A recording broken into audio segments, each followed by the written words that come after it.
You're watching the Florida Channel, a public service of the Florida Legislature, WFSU-TV, and Florida State University.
Supreme Court of Florida is now in session. All who have cause to plead, draw near, give attention, and you shall be heard. God save these United States, great state of Florida, and this honorable court.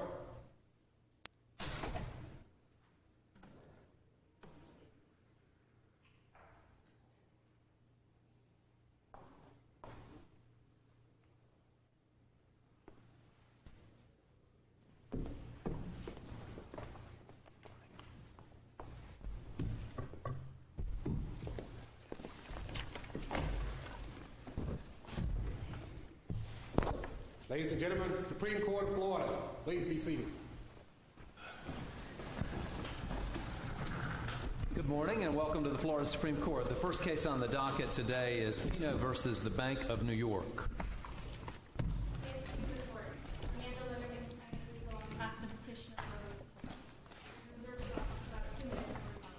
you turn your mic around? Good. There has never been a matter of greater public importance than this court's obligation to deter fraud and defend its integrity.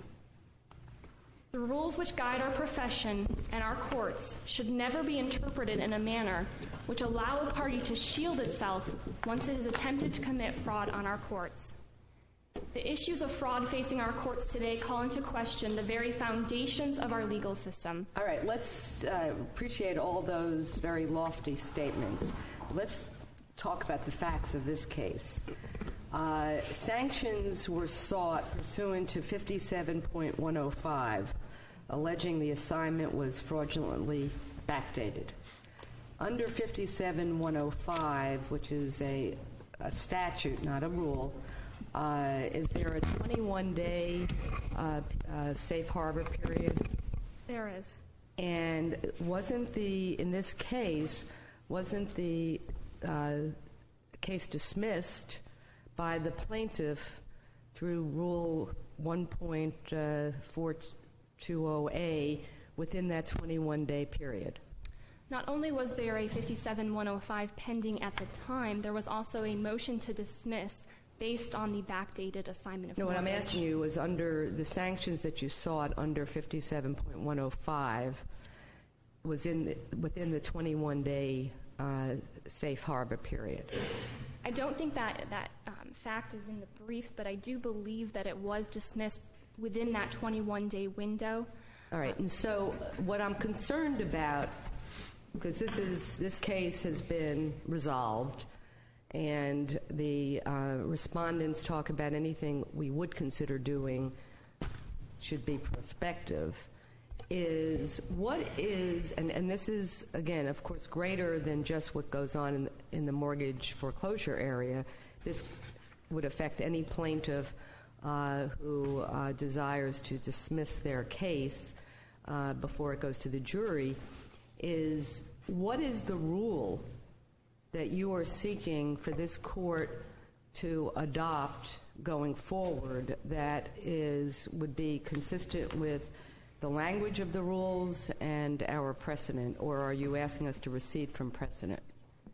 What we are asking this court today to do is uphold the foundations of our system. We appreciate that, and there are countless cases that involve, like, for example, here, if the mortgage, if there had been a foreclosure and the foundation was a fraudulent document, the homeowner could come in within a year and move to set aside that foreclosure based on the fraud and the affirmative relief that was obtained. Correct? Correct, Your Honor. All right. So we have mechanisms in place. The attorney who was perhaps responsible for this has been reported to the bar.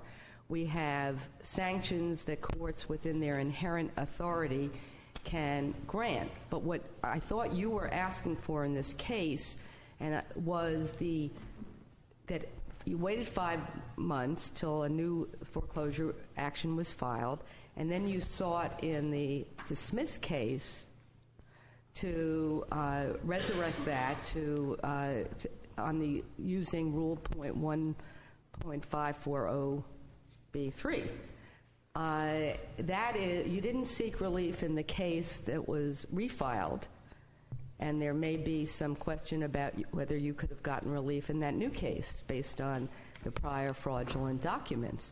But what you were asking the court to do was reopen a case that had been voluntarily dismissed, and then to dismiss that case with prejudice. Absolutely. Not so that this homeowner would be able to keep his home, and that would be not necessarily a vindication of the court's authority, but really relief for this particular homeowner. No, Your Honor, I disagree. It would be relief for the courts, and what we are asking is that. But you're not. I just want to make sure, so we know you're not asking for attorney's fees and costs. Absolutely not, Your Honor. The 57.1.5. So you're not concerned with those, because those are usually the traditional sanctions that are sought outside of something where there's been abuse during a lawsuit. There are sanctions that can be had, including striking of pleadings. So there's lots of mechanisms that currently exist to impose sanctions. But what you're really asking us to do, and this is where my concern is, you're really asking us to change the way the rule on voluntary dismissal operates. What we are asking, Your Honor, is to, within the plain meaning of 1.540, not prevent the courts from having the power to address fraud.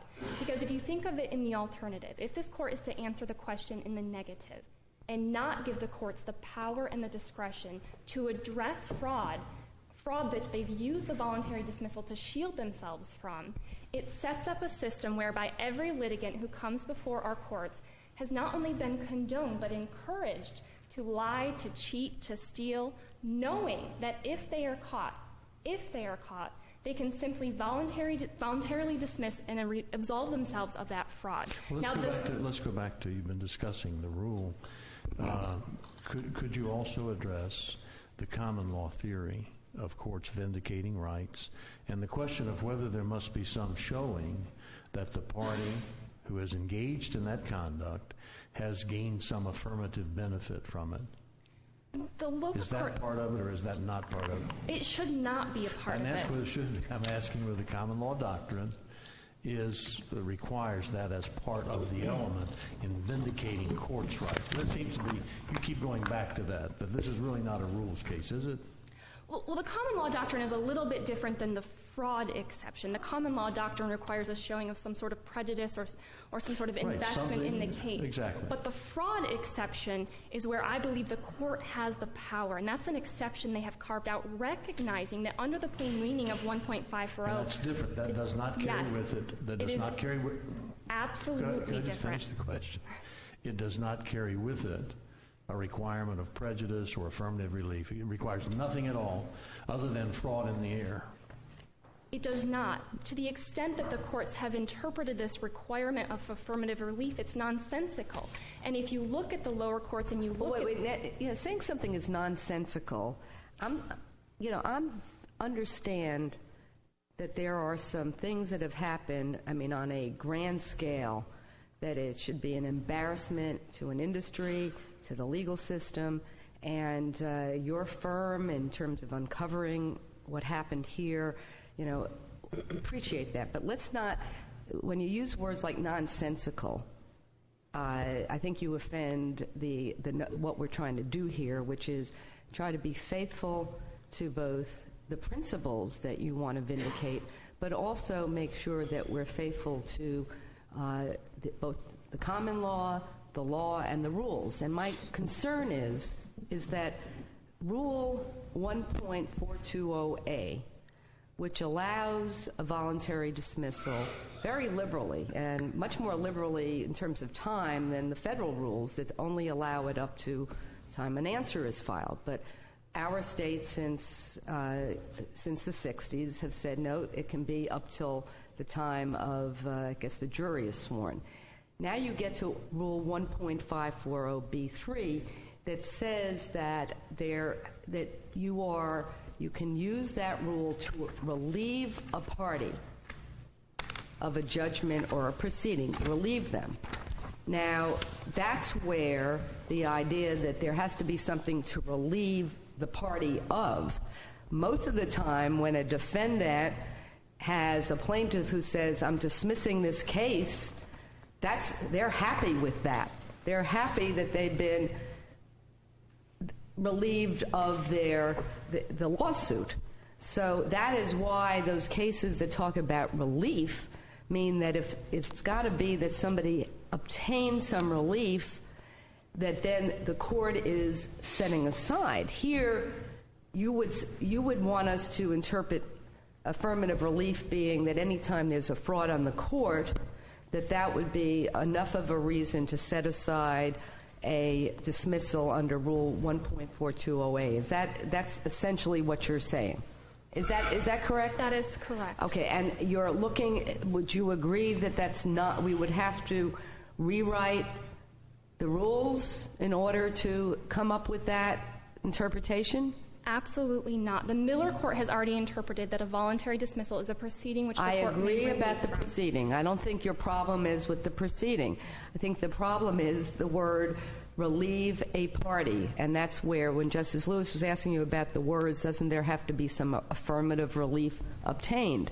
We have no problem if this had gone to judgment that there would have been something to relieve the homeowner of, correct? If the court is going to adopt the requirement for affirmative relief, and that's different than relief under 1.540, the courts have adopted this term affirmative relief, but they haven't defined it. And if the court is going to interpret that as a requirement, then it must interpret it in the broadest possible sense, which is a benefit to the party. And shielding yourself from acts of fraud is always a benefit. Bank of New York Mellon relieved themselves of potentially getting this case dismissed with prejudice, potentially having sanctions equal to or greater than the mortgage. But if, what I'm struggling with here, if there was a problem with the paperwork here, and the suit is dismissed, and it goes away, I don't see how your client is prejudiced by that, because it's gone away. And it seems like to me, you're just looking for a gotcha to get out of the mortgage. Am I wrong? Absolutely wrong. This is about a bank. But let me, okay, I thought that'd be your answer to that, so I accept that. Are you here authorized by Roman Pino? Are you authorized to be here on his behalf? Absolutely. Okay. Let me go back to the question, though, about the relief. I didn't, and maybe this would have, maybe the issue of whether these cases should have an evidentiary hearing to develop it, because we really don't know. We know your allegations. We don't know the truth. I didn't detect, though, any allegation that the Mellon Bank of New York did not have the authority to bring the lawsuit to foreclose on the mortgage. In other words, that somebody else actually either owned or was assigned the mortgage. This is, and we don't really know how this one happened. We know that the Stern firm had hundreds of employees and was representing this bank. And so is there any allegation that they were not the proper party to foreclose on their mortgage? Any allegation that Mr. Pino was actually not behind on his mortgage payments? Anything at all of that nature in this case? The fact that Bank of New York Mellon had to manufacture an assignment to establish to the court that it had standing should raise a red flag with this court. And if you look at the evidence... What I'm asking you is further. We don't know, because we don't have the record developed, as to whether someone else actually owned or was assigned the mortgage. Do we know that? What we had before the court and the allegations that were there is that Bank of New York Mellon was owner and holder by virtue of an assignment. Now, the allegation was that that assignment was fraudulently backdated. The only other evidence before the court was an endorsement specifically to Countrywide. They had no other endorsements, no other evidence. But this is not about Mr. Pino. This is about the bank and the fraud that was committed. Well, it seems to me that really this is about Mr. Pino. That what you're looking for really is an opportunity for Mr. Pino not to go back to court, because has Mellon Bank now cured the problem that was in the first case? You can't cure fraud. Once you filed the fraudulent document, it's there forever. You can't simply say, that was fraudulent. The document that has now been filed in the new lawsuit, is that a fraudulent document? This court will never know the facts of how deep the fraud went. We only know the tip of the iceberg, and that's exactly why we're here, because the court below mistakenly believed that its hands were tied, and it didn't have the power or the jurisdiction to find out, to have an evidentiary hearing. Can the fact of what was the document that was filed in the original suit, I assume you cannot litigate the validity of that document in the new lawsuit? And that's a problem. There is one case out of the Florida... Is that true or not? I don't know, because there is one case... Of course you could bring out in the second lawsuit that they had a question about the assignment, and question that as far as the credibility of whether they actually have that assignment or not. And seek, I don't know why you wouldn't be able to seek sanctions in that second lawsuit if they were seeking to foreclose. There is a Florida Supreme Court case, Walrath versus TGI Friday, which stated that misdeeds of a party in the first case cannot be raised in the second case.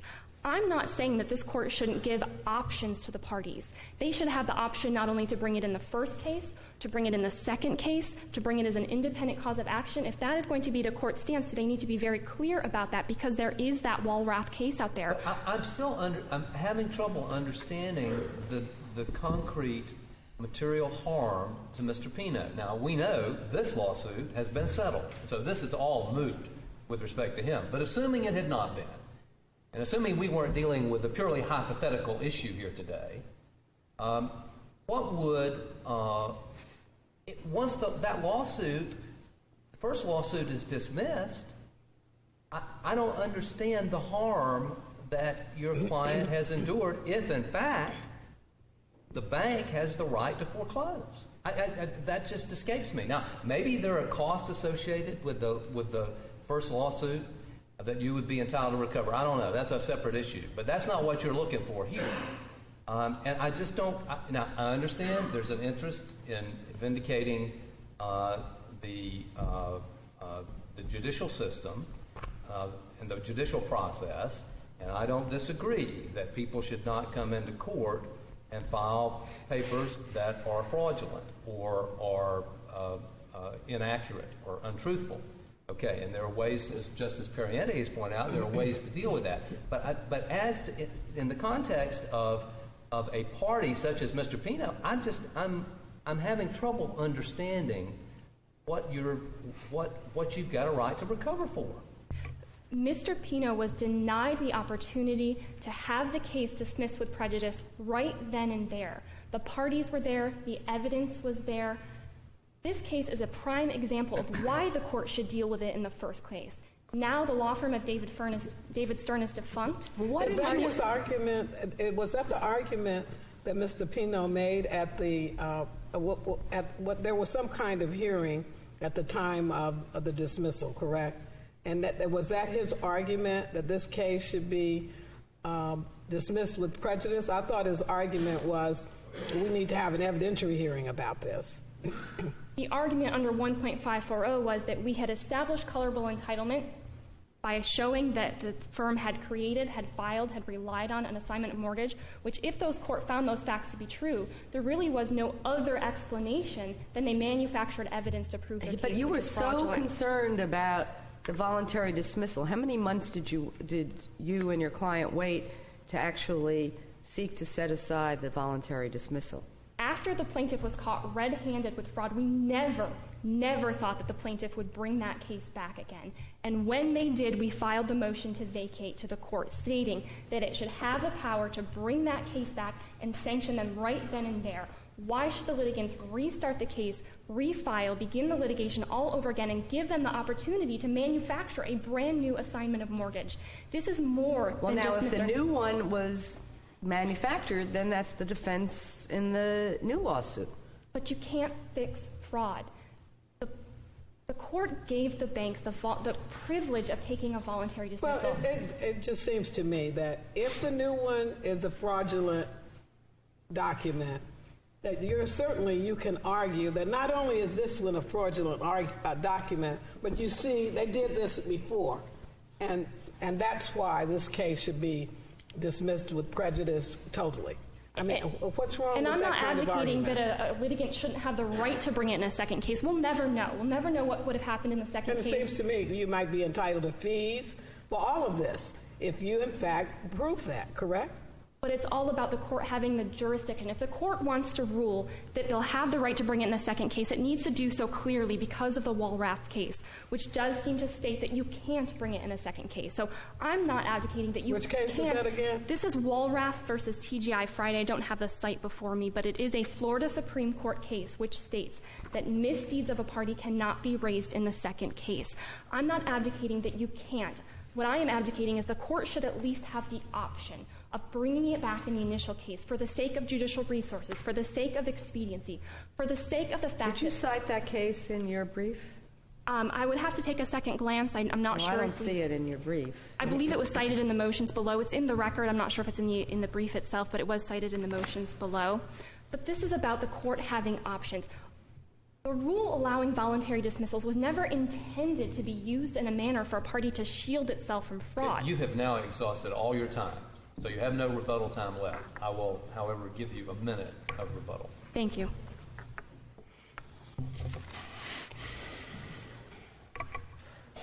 May it please the Court, Bruce Rogo, William Heller, and Catherine Giddings for the respondent.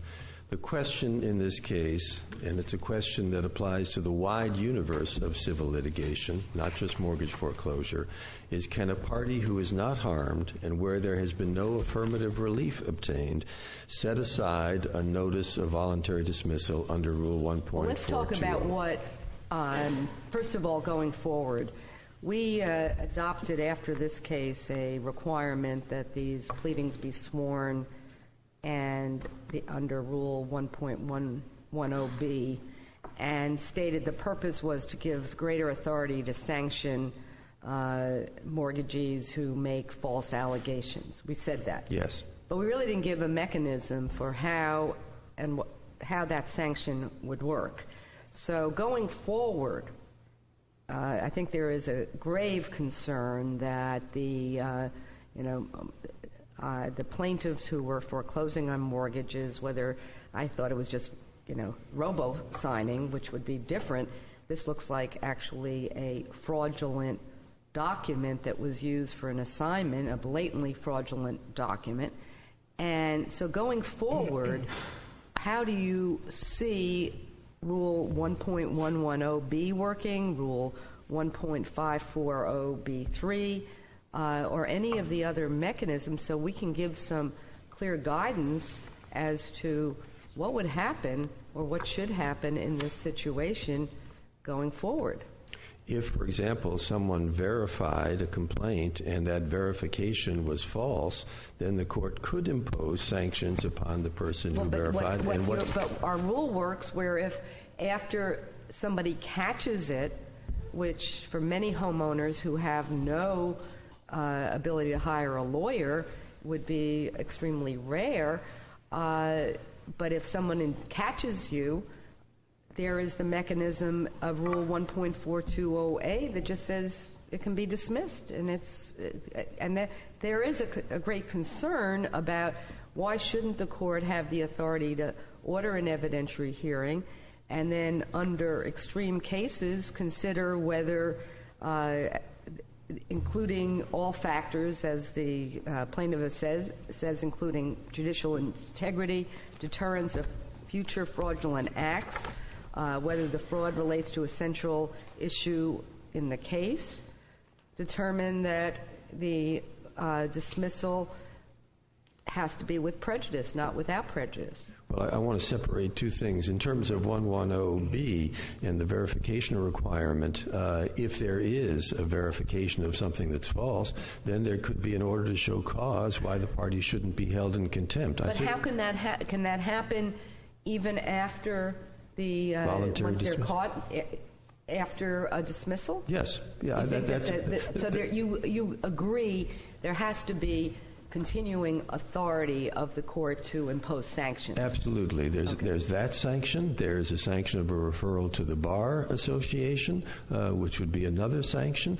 There could be fees imposed in the second case if a second case is brought where there's a contract, as there is here. So there are sanctions that can be imposed. We're not saying that there should be no sanctions if indeed there's been a submission to the court that is an improper submission to the court. But what we are saying is that a party who hasn't been harmed cannot, and where there's no affirmative relief, cannot seek to undo a voluntary dismissal. And that's really what this case is about. And it does not apply just to mortgage foreclosure cases. It applies across the board. Well, do you agree?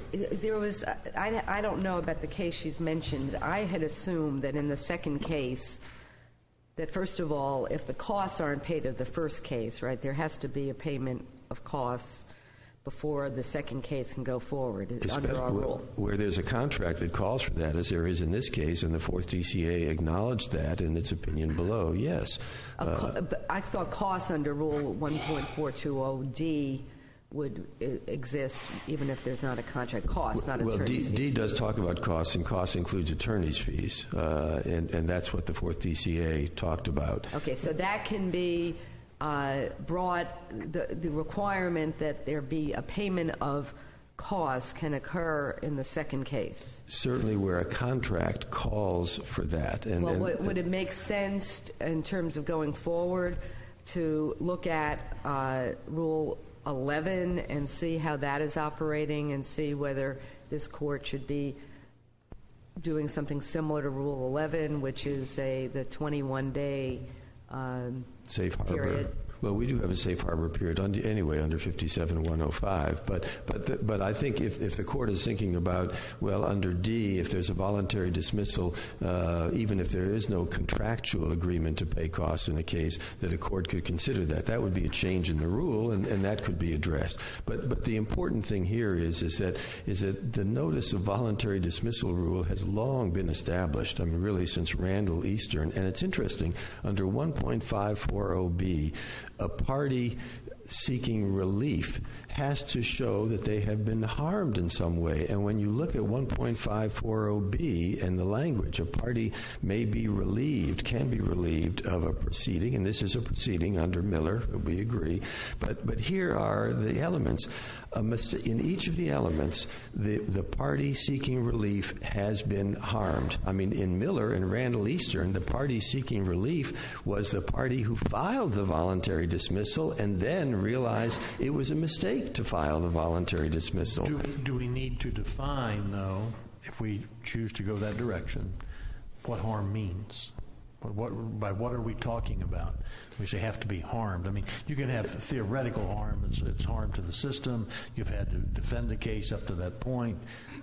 How would you define, if we are defining harm, how would you define that? Where the party who is voluntarily dismissing has taken something of value from the other party, from the defendant. It's more than just a theoretical harm. Yes. Involved in litigation harm. It is actual affirmative relief. That's right. Type harm is what you're saying. Well, I mean, it seems to me by using harm, we're changing the language of the rule. I'm more comfortable with keeping it as that there has to be something to relieve the party seeking to set aside the voluntary dismissal. So that's why that service case from the 3rd District, there had been, the defendant had gotten an injunction. There was something to relieve that party of. That's correct. So really the rule itself already speaks in terms of relief. I think the question is whether you can be relieved of fraud, and that's how they're posing that the rule allows it because either side can obtain relief, and where somebody has been harmed by fraud, but that's something you can relieve them of. Of course, their argument isn't really that they have been harmed by fraud, but that the court system has been harmed by fraud. I mean, that's what we hear clearly from them. And we acknowledge that the court system does have an obligation to address fraud. But the point I'm making is there are other mechanisms to address fraud. Well, one is the civil rules provide 1.150 has a mechanism to strike sham pleadings. You can file a motion, and then the court can set an evidentiary hearing before even there's some kind of trial in the whole case. Was something done like that in this case? Was a motion filed? It was not. And indeed, Justice Polston, that in one case in which there was a motion to strike as a sham pleading and it was granted, the voluntary dismissal that came afterwards was found to be too late. I think that's the Vinoli case. Well, wait, but let's, in this case, it's not like there's clean hands on the part of what was going on in prosecuting this lawsuit. They initially filed a motion to dismiss because the note hadn't been attached or the assignment. The assignment. And instead of initially attaching something, you filed a motion against them, not you, obviously, but for attorney's fees, saying that was bogus what they were asking. And their motion back is very detailed about what they said occurred. And it is really a shocking allegation that what happened then is an amended complaint is filed and a document is manufactured that purports to be an assignment. I mean, if it wasn't necessary to have that assignment to bring the case, then somebody was trying to perpetrate a fraud for no reason. So this is not exactly like they didn't do everything they could do to try to bring this to the attention of the court. So I'm not sure if, in terms of answering Justice Paulson's question, I mean, they were vigorously trying to bring to the court's attention that a fraud had been committed, correct? By the law firm. But we don't know at this point, right? We don't know if it was the law firm or if it was the bank. We don't know that because there was never an evidentiary hearing. No, but the allegations are clear, and that's 71 to 73 in the appendix and pages 4 and 7 of our Exhibit B, which makes it clear that all the allegations are with regard to the law firm. I'm not saying that is a critical distinction in terms of my argument. It's not. My argument is a simple argument. The integrity of the voluntary dismissal rule and the ability under 1.540B to set aside a properly filed notice of voluntary dismissal. Their argument is that even though there's no harm to them, even though there's no affirmative relief that has been obtained, the court still has the authority to do that. And the case law is absolutely contrary to that. If that were going to me, their argument, at least a part of it, is that the harm to them is that now, after making all these allegations about what this fraudulent information that was given to the court, now they're going to have to go through all this again. Basically, that's why they're asking for the relief of a dismissal with prejudice, so that they don't have to go through all of this again and try set depositions that were, they didn't get to do those depositions because your client filed the voluntary dismissal. So is that, I guess the question in my mind, is that the kind of relief, the fact that now they have another opportunity to bring this suit, the kind of relief that we ought to be looking at? And Justice Quince, my answer to that is no, because the voluntary dismissal rule addresses the ability to dismiss, and within that, of course, is the fact that you can be sued again under the voluntary dismissal rule. People file lawsuits, something happens, they decide this is not a good lawsuit the way I've done it. Authority. If a party files a motion for a voluntary dismissal and the other party says, no, this should be a dismissal with prejudice, does the court have the authority to then say that, or do you get to withdraw your voluntary dismissal? How does that work? If it were a motion for voluntary dismissal, the court would have some say, but under our rule, it's a notice of voluntary dismissal, and the court has no say in those situations. So there's nothing that can be done about that. There's nothing that can be done, and this has been established for years in Florida, and the result is that, yes, there could be a subsequent suit filed, and so the inconvenience of having to face a subsequent suit is built into the system. I guess I just want to make sure that, but do you agree, though, in the second suit, that if, for example, there were discovery abuses, all this was happening, and right before the court was getting ready to, the defense has now caught the plaintiff doing all sorts of things. I mean, this could occur with personal injury plaintiffs who have, say, filed fraudulent medical reports. So we're not just talking about or something where they've now caught this plaintiff doing something else that's fraudulent, that if it's now dismissed and it's refiled, that all of that occurred in the first suit can be carried over into the second lawsuit. Yes, I agree. Because she was saying something about some case that says that couldn't be, and I can't imagine that it couldn't be. Credibility, if you're going to have to put on evidence of somebody who signs documents and does things like that, it seems to me that the credibility of that person could be attacked with prior inconsistent acts that the person has done. So I'm not familiar with the TGI Friday case it was referred to, but in terms of general practice, it seems to me that's an evidentiary issue, and it would be relevant. But it does seem that there is the problem, which is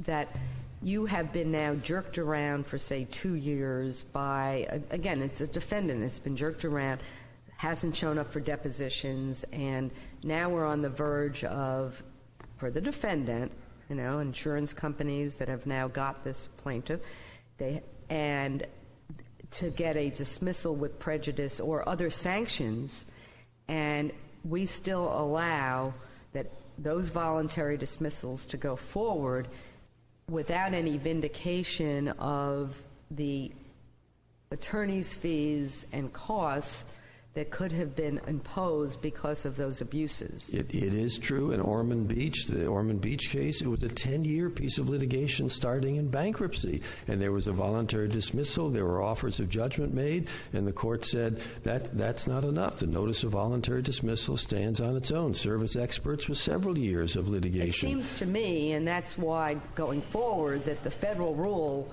might be, maybe we've gone too far the other way, but that's not for this case, and I understand that.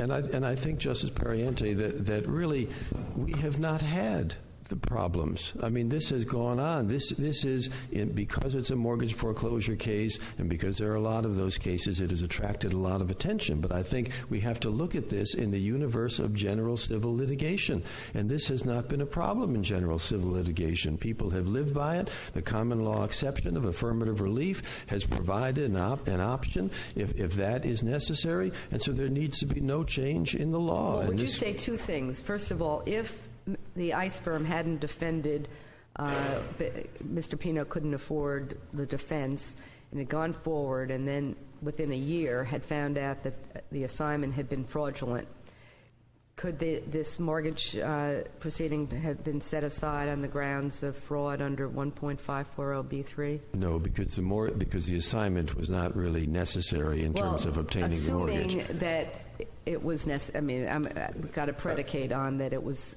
fraud and they obtain relief because of the fraud, it can be set aside, correct? If you're assuming, because if there had been a foreclosure, if it had gone through the whole process and been finalized, and then you came to 1.540B3 under fraud, and the party had obtained relief against you, and you'd been harmed by that relief, yes, you could come back in.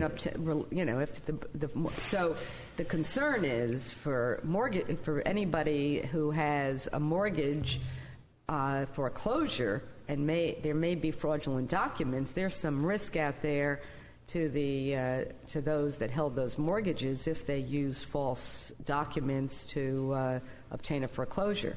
Would it have to be material? Yeah, it would have to be material. And again, my concern is that it's too broad a statement because the assignment in this situation is not material to the mortgage foreclosure. But the point is that the way you have categorized it, it would be like any civil case. If something material... In terms of this, so you're saying this is much ado about nothing. They created a fraudulent document even though they didn't need an assignment to foreclose, even though they didn't have the note? Well, I don't... And they could just create it. They didn't need to even create this assignment? First of all, I don't say it's much ado about nothing because I recognize it seriously. Well, but you just said it's not even material to standing to bring the mortgage foreclosure case? The mortgage banker's brief, the amicus brief, has set out the fact that we are a lien state, a UCC state, and the assignment is not critical to this. But again, that's not part of the argument today. It's not part of the issue before the court today.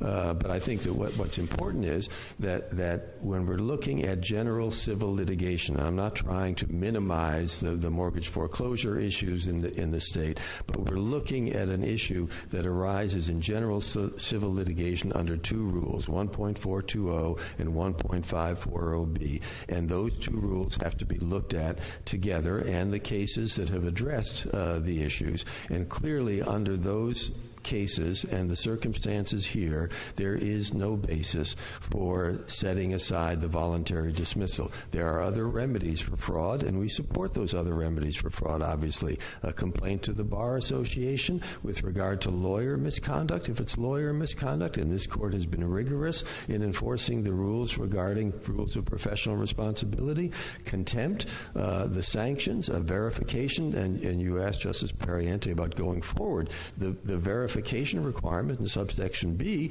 puts a plaintiff on notice that what he or she files in those situations must be accurate. So the court has begun to address that, or did address that, and then going forward, the courts do have the authority to impose sanctions in those cases. But the sanctions would be limited if after the fraud is discovered and it was a false a false verification.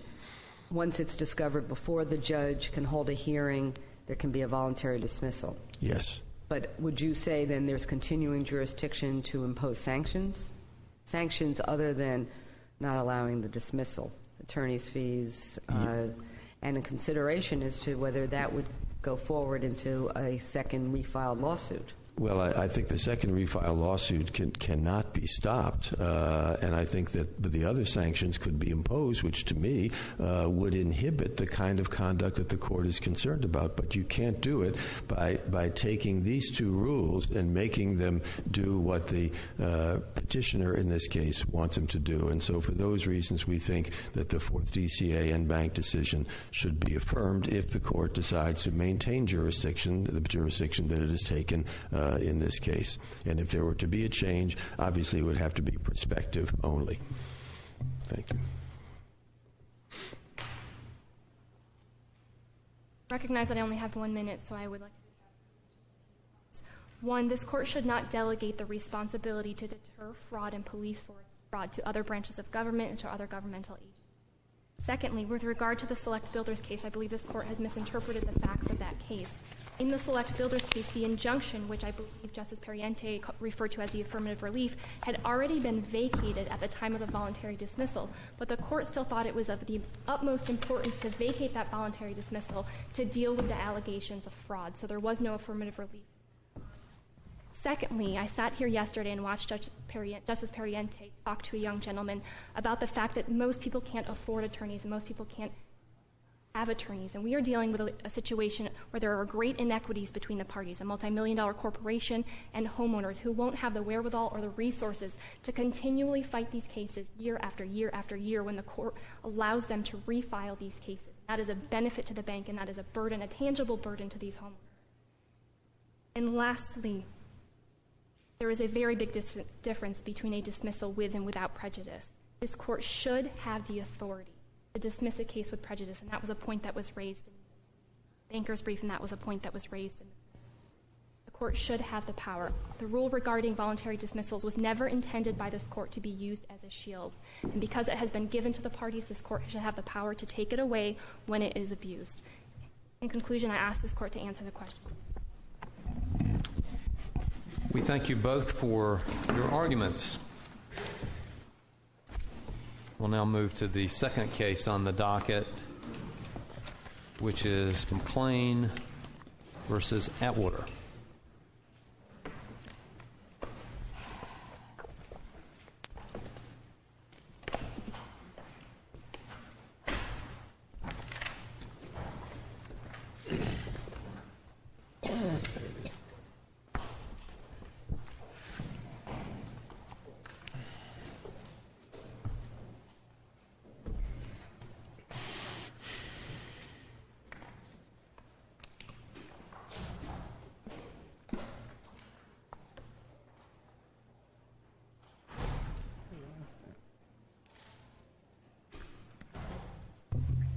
May it please the court, counsel. For the record, my name is Martin McLean. The issue in this appeal today concerns the investigative fees in the case of Thomas More, where they exceeded the $15,000 statutory cap that appears in 27-711-6. I know you love to litigate these issues, but my question is to sort of question why you couldn't, or why the department couldn't say that that some of these expenses are under the miscellaneous expenses. In other words, and I didn't look at the breakdown of the bill, but had you already exceeded the miscellaneous expenses portion? No, Your Honor. My understanding, we have not. I mean, if you had to have your investigator testify, and a lot of this was because for some reason this evidentiary hearing was delayed 5 years, and so that really because of that you had to have your investigator go back. Why couldn't the agreement just be that this be under the subsection 6? Frankly, that's something that had not occurred to me. I had just assumed, and part of it is sort of, I deal with the Department of Financial Services frequently, and just sort of the understanding that I've developed with them in terms of the billing, the fees that an investigator charges for his work fits in 6. Miscellaneous fees are 5, and there's a whole bunch of things that goes in there.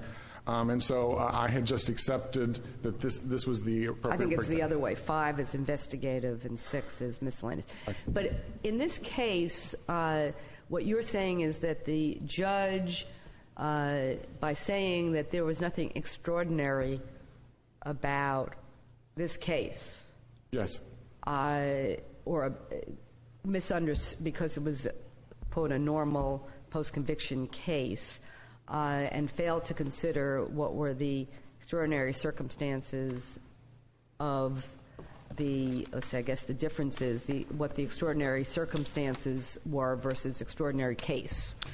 And right. Could you explain that a little bit more? I think there's sort of 3 different things going on here. There's the extraordinary or unusual circumstances, which I think is the phrase that this court used in Freeman. There's also, I think in McCamus, used the phrase extraordinary or unusual case. And here the judge finds this was an ordinary capital case.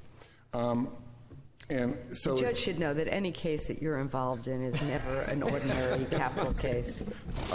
Well, the other aspect of this, which is kind of unusual in these circumstances, is that in Duval County, in Jacksonville, for some reason, the chief judge, Mlan, is the one that addresses the motions for reimbursement. And so most places, the judge who's actually presiding at an evidentiary hearing is the judge that's going to be passing on this. And I don't know why that's happened in Duval County, but that is one of the circumstances. Certainly, it makes practical sense for the economics of who's responsible for administering and dealing with the place where the money's going to come from.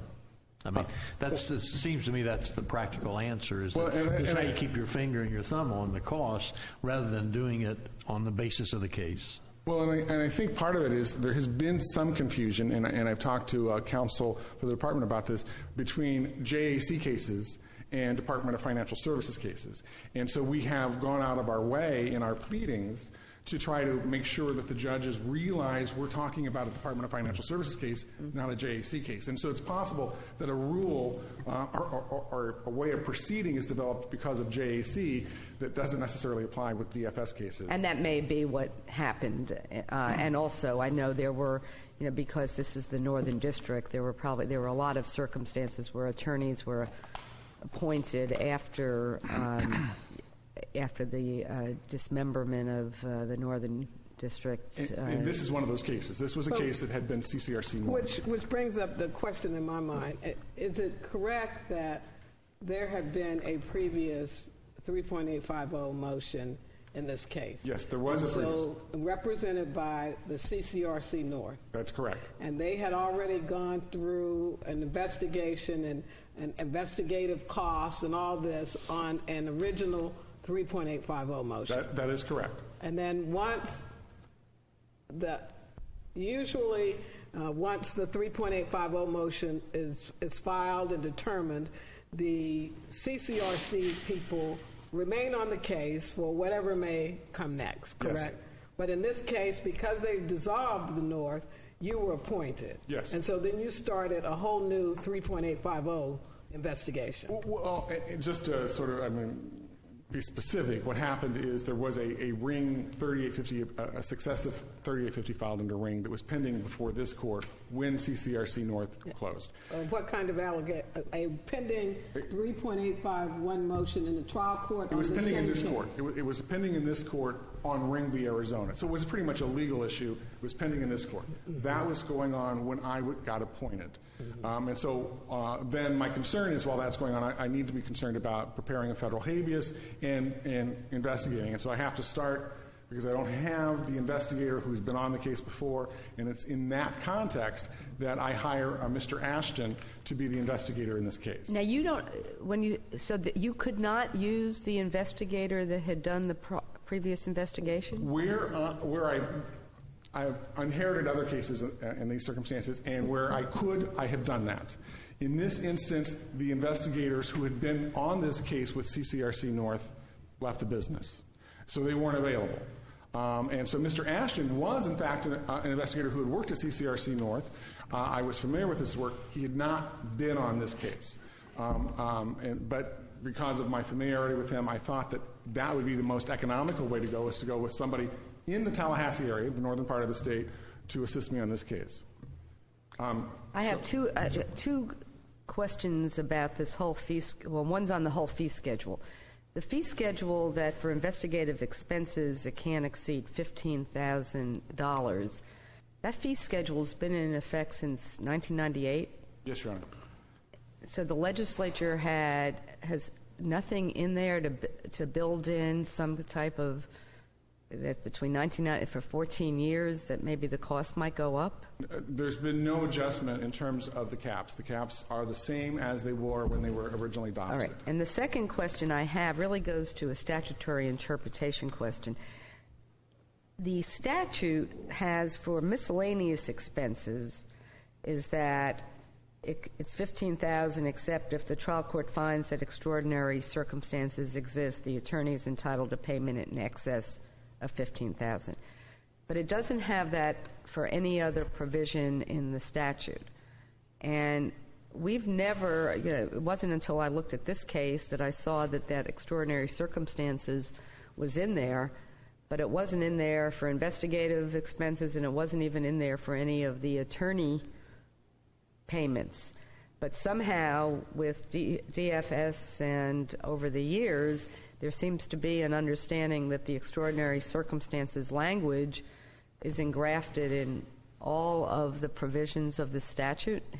Did you notice that? I had not specifically, because my reading of Freeman, this court's decision in Freeman was that this court basically took Mackison, or however you say it, and applied it in this context, and that there was some indication in Freeman that it appeared that was the legislative intent. I think there's some legislative history. Well, there was legislative history, but normally when we do a statutory analysis, we say, well, if the legislature uses one term in one provision, doesn't use it in the other provision, the intent would be to only have that apply. But I know this has been litigated with the idea that if a judge finds extraordinary circumstances, that it would be then enough to exceed the cap. But that was one of the reasons I asked you in this case why we didn't just go to miscellaneous expenses. It frankly hadn't occurred to me. I mean, one of the points that I do make in the brief, had I been aware of this problem, I could have done some of the investigative work and billed $100 an hour for it. And so it seemed to me that it's just an unwise decision. When you say if you've been aware of the problem, you're aware of the statute, aren't you? Well, I mean... And you're aware of the cap in the statute. I was. I did not realize we were going over the cap. And part of the problem... Well, people who have budgets and are subject to financial limitations, it's like we have a budget. We're careful about not going over it. And we take extraordinary measures to make sure we don't, because there are big problems if we do. We can't go over it. Things happen. So to just say there's a budget that's established in the statute and you're not aware of the cost, I mean, that doesn't seem like a really satisfactory answer. Well, I'm sorry, that's simply the truth. The evidentiary hearing was ordered in January of 2011. I asked for more time. I was given 60 days.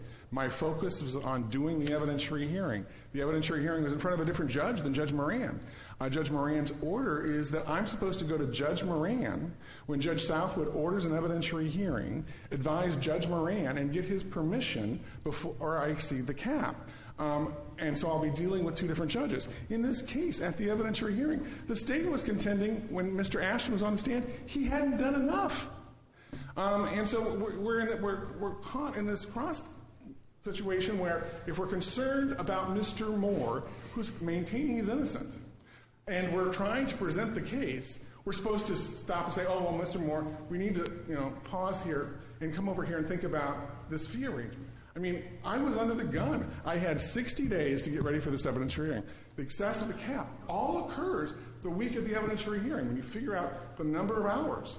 And he's also a witness at the evidentiary hearing. One of the things I'm worried about in the CCR, the whole structure, the way we've done things, we have a public defender's office who have in-house investigators. We have in-house psychologists. They have all these things. And yet CCR gets these cases, and you don't have access to those things. Well, you have to go get them. To clarify, CCRC South and CCRC Middle do have that. Right. And so CCRC North had that. So what happens here is that Mr. Moore and other individuals who were with CCRC North that get tossed out to the registry, suddenly the whole process changed. And I think it creates perhaps an equal protection problem. Mr. Moore. I'm thinking where I come from, down south. Okay. Where you get appointed to represent folks in these cases, then you got to go beg for money to hire an investigator. You got to go beg for money to hire a psychologist. Meanwhile, the state has access to the world. And it concerns me that we're dealing with this finite budgets, and that you have to concern yourself with the quality of representation you have to afford these folks who the state wants to execute based on a budget. And you have to tell an investigator who may be telling you, I can do more, I can find out more, but I can't. And you're telling him you can't go there because we're going to exceed the budget. And it concerns me, the whole system that's based on that basis. Well, and along those lines, CCRC South, with their cases in this situation, they wouldn't have to worry about it because they don't have that same budgetary constraint, or CCRC Middle.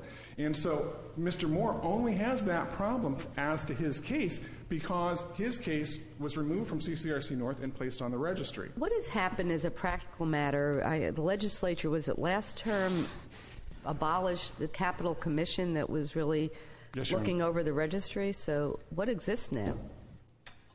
Nothing.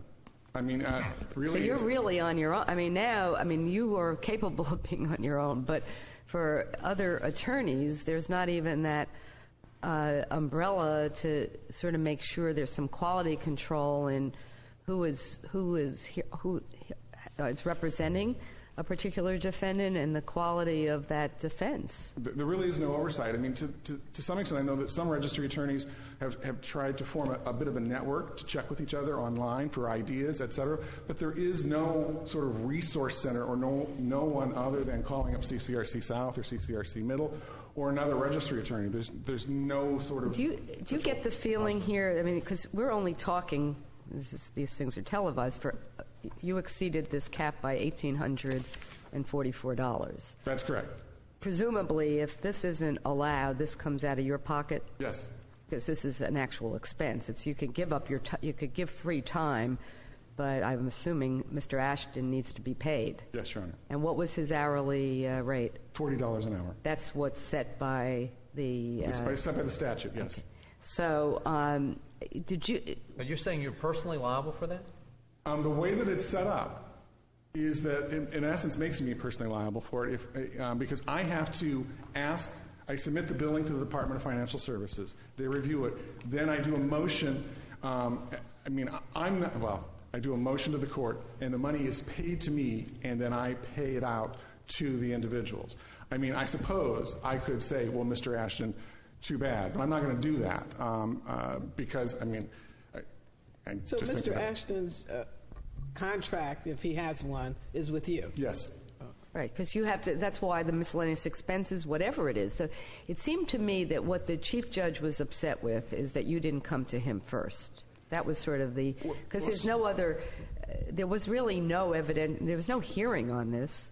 Ms. Jobe with the Department of Financial Services and I do hearings on this regularly, and one of the things that has come up is we hate to spend money to save money, and so traveling across the state for hearings like this is expensive, and so frequently she will appear by phone or I'll appear by phone, and in this instance, because she's in Tallahassee, I'm in Fort Lauderdale, we both appeared by phone, and we really had not, From my point of view, I hadn't anticipated the problem. I'll let her speak for herself.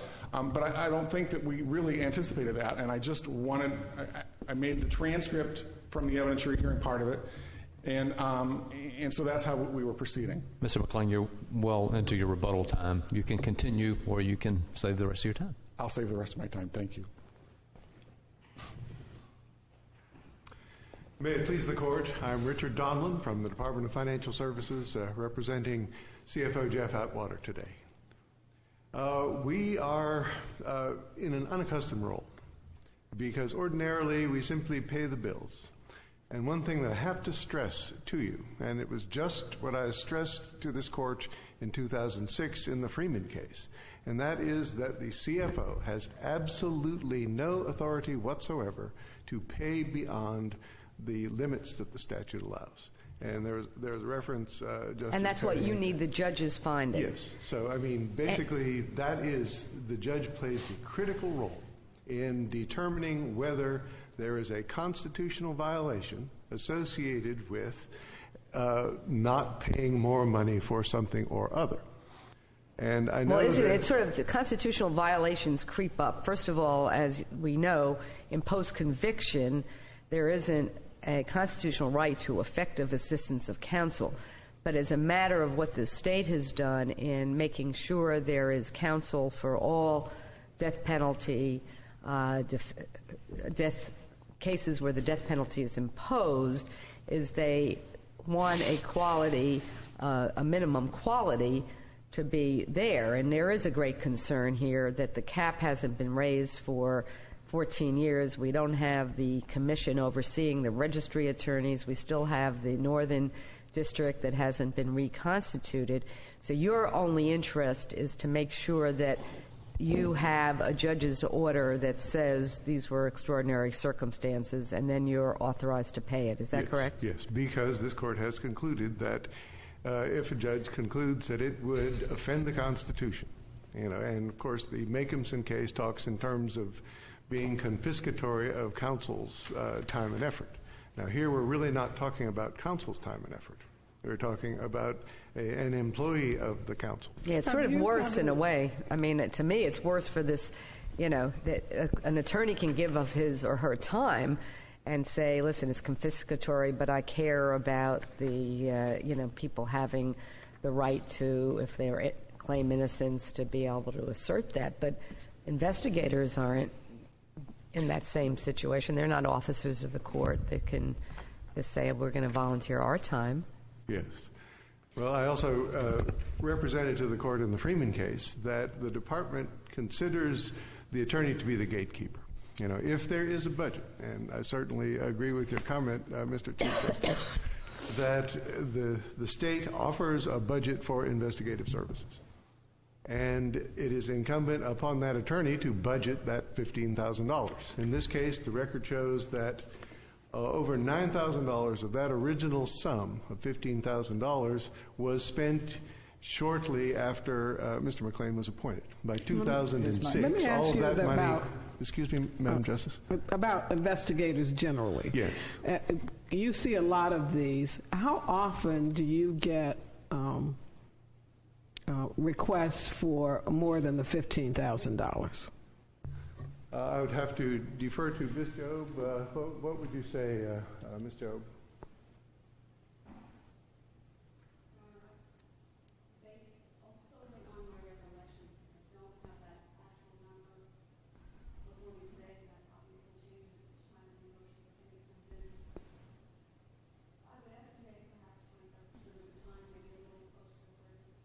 And how often do you actually pay it?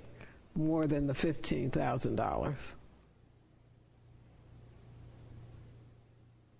If you don't have that information, that's fine. But it's of interest to me.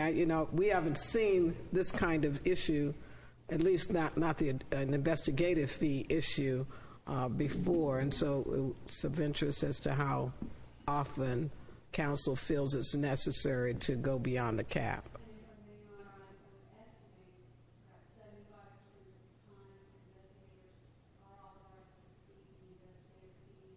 75% of the time when it's requested.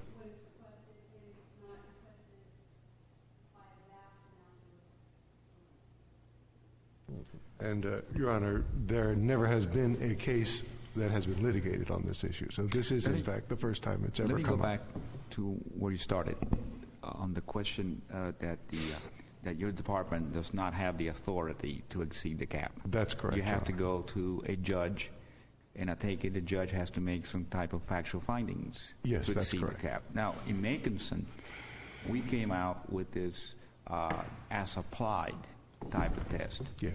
And wherein the trial judge, I assume, has to make factual findings about the efforts made by counsel, the extraordinary efforts made by counsel that would justify exceeding the $15,000 limit. Yes. Now, here's my concern. My concern is that we have one judge who is not involved at all in the litigation of the case, who doesn't know the efforts, how many times his lawyers are in court every day, doesn't know really much about the case except what, probably reading the motion, making these one-fits-all type decisions, it seems to me. Should it not have been the judge who had been presiding over the case all along, who makes these decisions as to whether or not the cap should be? Isn't that the proper person to really have the knowledge about the case to apply this as-applied test that we have in Makinson? In some cases, I would agree with that, Your Honor, and in some cases, I don't think it's absolutely necessary. Well, in this particular case, I mean, we ordered a hearing in 5 years hence in the case. Mr. McLean, you heard him. He had to gear up real quickly. He had to hire investigators real quickly. It seems to me like he's doing the best he can to basically comply with our order. And now you have a judge saying, I'm not going to give you $1,800 because you went too far. And a judge who did not even preside over the case. And that concerns me. Well, Your Honor, I will say that the transcript of Mr. McLean's March 22nd, 2011 hearing was supplied to the judge.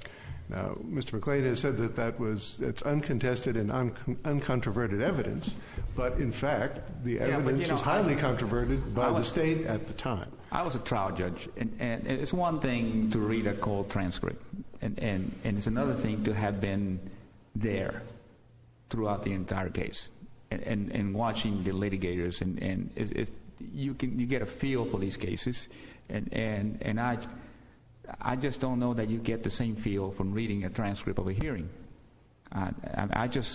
It concerns me that we have one judge doing all these things without having any involvement in the case. Well, Your Honor, there's a wrinkle in this case as well, because the motion for reimbursement was filed before the trial judge who presided over the 3.850 hearing actually issued his order on that. And so it certainly would appear that by staging it through in that fashion, you would probably prevent the judge who was hearing the 3.850 motion from actually making a ruling that would, pretermit his ability to rule on the substantive issue. Well, this is, we want to make sure that the law on this stays stable. And so we were asking questions about how much gets paid. Do you know across the state whether it is generally and maybe Mr. McLean could answer this, but is it generally the judge who hears the case that's authorizing the additional payment? I think it depends a lot on the sophistication and the size of the circuit judge contingent. I know that in Leon County, Judge Hankinson hears all of the reimbursement cases associated with the registry. And he's in not necessarily cases in which he is the trial judge. Now, we've been talking around the issue of whether there are extraordinary circumstances. Yes.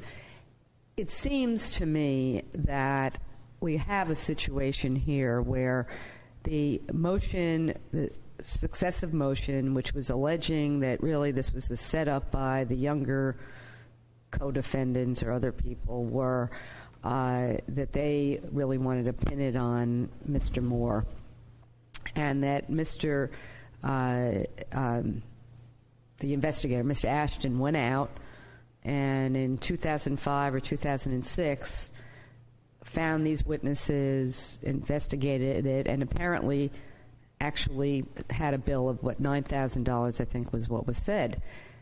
For whatever reason, but knowing the kinds of things that can happen over in the Fourth Circuit of years going by before a evidentiary hearing is set, nothing gets set for 5 years. Well, from the court's point of view, this is really an unacceptable situation. But it happened. Hopefully it doesn't happen going forward.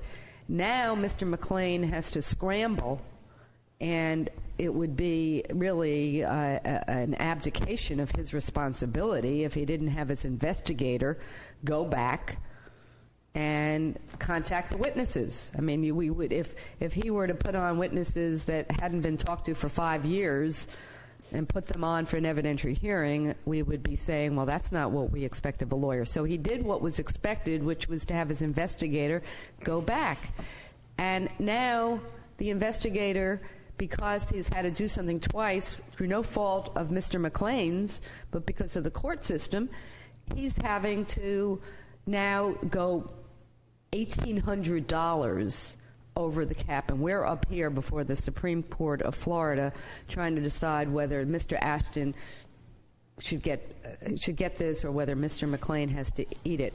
From your point of view, because none of us, again, as you said, we haven't been up here in a while on this, going forward, what would be the way to handle this into the future?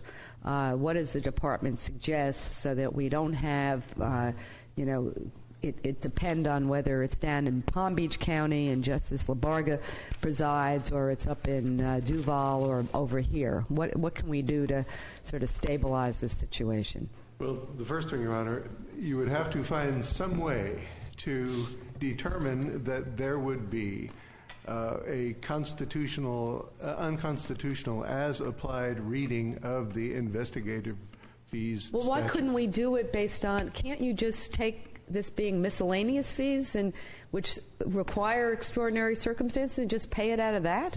Well, and that's a good question, because if you look specifically at what was billed for the investigator's time, there was a lot of stuff that probably could have been done by someone other than an investigator, which could have been considered to be miscellaneous fees. But it could have been, but Mr. McLean says he could have gone and talked to these witnesses, and now you're up to $100 an hour. Do we want to encourage him to, like other attorneys might do, to say, I'll do it because I want to get this additional money? Do we want to encourage attorneys to spend $100 an hour when $40 an hour could suffice? I don't think so. It might be possible if the attorneys talk to the witnesses, they might have a better idea that the witness's testimony was not particularly impressive, and they might want to consider. Well, now you're making a judgment on this, but what you're really saying is the department would have been fine in paying more money if it came out of another pocket of the money. Is that correct? That hadn't been exhausted. I am not saying that. I am saying that traditionally, this has been a matter in which the lawyers were permitted to decide how they wanted to do it, as long as it came within the budget allowed by law. Our role has been circumscribed by the fact that if we got into every case and fought over the reasonableness of fees, of course, the counsel for the death sentence inmates would be saying that we are joining with the prosecutors to, interfere with the rights of the inmate, and so we cannot do that. We are not in a position to have gone to the hearing here and have said, Judge, we've looked at these fees and we have some questions about them, and we want to, get and start getting into an adversarial relationship with counsel. So in our delicate way of doing that, we simply allow them the ability to designate where their expenses are coming from. Okay, so if Mr. McLean resubmitted the $1,800 under miscellaneous expenses for the investigator's time at trial, that would, at the hearing, it could be paid under that? If the court were to authorize us to do that, Your Honor, that would be the issue. Well, does it fall within in other words, just because he's an investigator, if he's testifying, what are miscellaneous expenses? It certainly would appear to be not investigative services to be serving as a testifying witness. But isn't there a danger for the lawyer real danger in putting expenses in wrong categories, because that's the one area, if they do fraudulent billing, that they're gone, they're toast. There's no question about that. So that I think is really trying to, for Mr. McLean to try to put it somewhere else is I respect that a lawyer will put it where it is and not create that kind of issue with regard to these things, because, I mean, if we start getting into that, we're going to have nobody left to do anything. Yes. And that's why I replied very carefully to Justice Perry. Well, and the statute has these different categories. Yes. So you can't just say, oh, well, we've run out of our money for the investigative category, so we'll put our investigators' expenses under this other category. I mean, that would be... Traditionally, Your Honor, we have not done it that way. I know. Well, and the court shouldn't let them do that either. That's right. Well, the statute says miscellaneous expenses such as the cost of preparing expenses, compensating expert witnesses. It's not an exclusive list. I mean, so Mr. McLean didn't make this argument. It was just me looking to see that this seemed like this $1,800 should be paid. It is really unfortunate. Mr. McLean has to be up here. You have to be here for an oral argument over something where we're just trying to make sure that Mr. Moore gets proper representation and that he is not the one that is prejudiced by whatever we're arguing about here. I think, not to beat a dead horse, but my instincts tell me that had the judge who presided over this case heard this motion, we wouldn't be here today. That is entirely possible. Probable.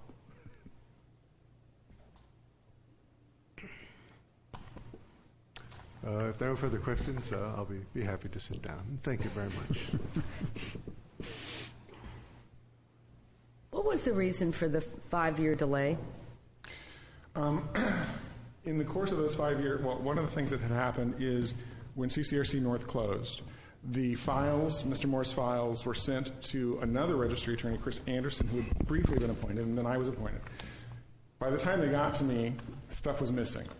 And so I asked to have, and the stuff had never gone to the repository because it was before the repository. Okay, so it wasn't so then it wasn't the court that was it you preparing for 5 years? Well, part of it was getting access to that. Then there was also Ms. Corey was the assistant state attorney on the case, and she left the office. So there's just sort of a series of things that happened. So it was not the judge. Then it wasn't the judge that delayed the evidentiary hearing. I wouldn't say that. We had a number of hearings, and just so the court knows, the record in Thomas Moore's appeal has just been filed with this court like about 3 weeks ago. So it is before the court, and so all of that information would be in that record. But there were a series of events that happened, and also Judge Southwood is a senior judge, and I don't mean any disrespect, but in terms of he's not at the courthouse all the time as well. So when he tended to schedule his capital cases at the same time. So there was another capital case that was going along as well. Mr. McLean, I think you are a great lawyer, and I enjoy your arguments. But I really don't want to hear your $1,800 fee cases ongoing, nor your defensive colleagues. So a de novo standard of review seems to me to invite just a lot of these kind of cases going on an ongoing basis. Why shouldn't we do something other than a de novo standard of review? And I'm not really disagreeing with that. And first of all, for me, I don't intend to be here a lot with these kind of cases. It seemed to me that there's an underlying important principle here where there's a whole bunch of things intersecting. And what happened here is, it seems to me, when the judge says this is an ordinary capital case, I don't think that's the test, because I don't think there is such a thing as an ordinary capital case. My reading of what this court said in Freeman is whether or not there's extraordinary or unusual circumstances. So what is it you want us to do? You want us to say that it is, or send it to the trial judge to make some findings? Well, first of all, as in this instance, again, there was no evidentiary hearing. It was the transcript from the proceeding. To the extent that the opposing counsel is saying it was contested, what was contested at the hearing was that Mr. Ashton hadn't done enough, not that he had done too much. What I'm asking is, well, I think on the record here, since you have a cold transcript, which is the same thing that Judge Moore had, this court can say what the proper standard is, and go ahead and apply it. I don't think it has to be remanded. But I think that this court, in addressing this issue, needs to give guidance and standards, because I think it needs to be consistent statewide.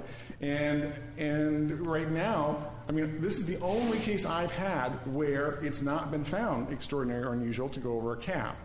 Also, one of the problems in this case... Is it usually done by the trial judge? It's usually done by the trial judge. My experience is Duval County and Pinellas County. I haven't actually had a case in Leon County where I've appeared, but those two counties are two counties that I know of. Everywhere else, it's the judge who presides at the evidentiary hearing or at the case management who's considering it. And the only other final point I'd make is that when an evidentiary hearing is ordered, the statute provides $20,000 for attorney's fees to prepare the motion, $20,000 for the evidentiary hearing. And so one of the problems with this structure is it's $15,000 flat for the life of the case for the investigative fees, which doesn't take into account that an evidentiary hearing is going to require additional work. I thank the court for its time, and I ask that this court reverse the order. Thank you. We thank you both for your argument. The court will now stand in recess for 10 minutes. All rise.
Supreme Court of Florida is now in session. Please be seated.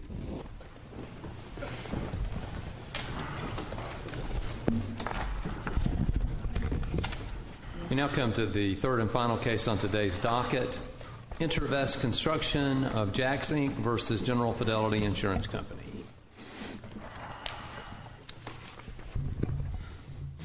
Good morning. My name is Braxton Gillum. I'm here on behalf of Appellant Intervest Construction of Jax Inc. The 11th Circuit poses two issues for the court's consideration. One, can ICI, under this policy, use the custom cutting payment to meet its self-insured retention obligation? And if it can, is there anything in a limited fund scenario about the transfer of rights provision in this policy that grants priority to ICI or General Fidelity, again in a limited fund scenario? I suggest to the court that when evaluating the first question, whether the policy allows ICI to use the custom cutting payment to meet its SIR, the court really has to consider whether or not there's anything in the policy that prevents ICI from using this money to meet its self-insured retention. The policy says that ICI, actually it says the self-insured retention must be met by you, referring to ICI. In other place it says the self-insured retention must be paid by the insured, again referring to ICI. It is because of that language that ICI spent time in its brief explaining that the custom cutting payment belonged to it. At the time the custom cutting payment was agreed to be made, and ultimately when it was made, the only party who had a claim to that money was ICI. Well, what about, let me ask you about the transfer of rights, because I understand that we've got these two different questions, but it seems like to me, at least arguably, they're really, you've got to be merged into one question, because you've got to look at all of these provisions together. And to focus on one aspect of it, just the SIR, without also looking at the transfer of rights, is to not look at the policy as a whole. But when in the transfer of rights provision, what does the word transfer mean? Well, Judge, I think what it effectively is a contractual subrogation obligation. No, transfer means subrogate? Well, it means my client has to give, and or they're owed my client's right to recover monies they pay on my client's behalf. But only at the time, and at such time as they've made a payment on my client's behalf. Well, they paid $300,000, haven't they? They pay $300,000 after the resolution of my client's claim of custom cutting. Well, but as part of the resolution of the settlement with the plaintiff in the underlying case, they paid $300,000. Now they want it back, right? That's the issue, Judge. And you paid $300,000, and you want that back, and that's why we're here. This little detour from the federal court. But I'm still go back to my question about transfer, because in the transfer of rights provision, it seems like to me that is talking about the rights that they that would encompass the rights they had under the indemnification provision, or the right your client had under the indemnification provision with the subcontractor, and your client has transferred that right to the insurer. And it seems like transfer means transfer. The right you had to that has been given over to them. That's what transfer means. If I transfer something, I've got it. I give it to the transferee. And they paid $300,000. They had a right. They've got your right to the indemnification. And so why aren't they entitled to it on that basis? Because, Judge, nothing in the policy says we transfer all of our rights under the indemnification provision of them. It says without limitation that you transfer your rights. It says we transfer such rights as in the money they pay. In other words, if they pay money, we transfer the right to them to go and collect that money they paid. That's all. Okay. If the insured has rights to recover all or part of any payment we have made under this coverage part, those rights are transferred to us. I agree, Judge. Well, I mean, I'm sorry. You looked triumphant when I read it, but I'm missing something. Explain to me how that establishes your point, because I'll explain that further. Judge, in the words you read, it said we transfer the rights to them to collect the monies they paid. Only the monies they paid. We didn't transfer our entire right, nor does it request us to transfer our entire right to recover under our contract of indemnity. There's more pieces to recover against the third party, in this case custom cutting, than just the $300,000 that was paid by General Fidelity. Well, let me ask you this. If the payment from North Point to ICI have been $160,000, I mean $1,600,000, would your general insurance company be entitled to that $600,000? Absolutely. I mean, I think the issue in this case, and really was a secondary question, I appreciate the court's comment that they seem to be merged, but this issue about who's got priority under the transfer rights provision only comes up in a limited fund scenario, this made whole, truly made whole context. If there was $1.6 million of coverage available to custom cutting and or custom cutting had $1.6 million in their bank account, we wouldn't be here because there'd be plenty of money to repay both my client for what it was out and what General Fidelity was out. That's not the case. There's only $1 million. They were insolvent. There was only $1 million available to them through insurance to pay the claim, and so we had a limited fund. So who gets the money? That's the question.